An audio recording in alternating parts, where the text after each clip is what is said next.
गणपति भगवन् என் பெயர் டீசன் விஸ்வத். அனைவருக்கும் வணக்கம்.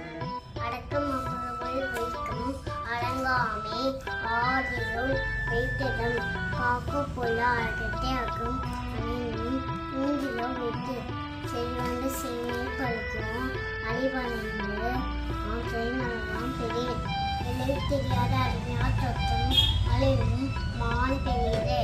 எல்லாருக்கும் நல்ல முன்னிலை அவர்களும் செல்வக்கே செல்வம் தகைத்து உரிமையோ நாமை போல் ஐநற்கு ஆற்றேன் எளிமையோ யாமா பிடித்து யாகுவை ஆயினோ நாகாக காவாக சோகாக சொல்லியிருக்கப்பட்டு ஒன்றாடு தீச்சொல் ஒரு பயன் உண்டாயே நன்றாக தாகிடும் தீனால் சுட்ட போன் உலரும் மாறாதே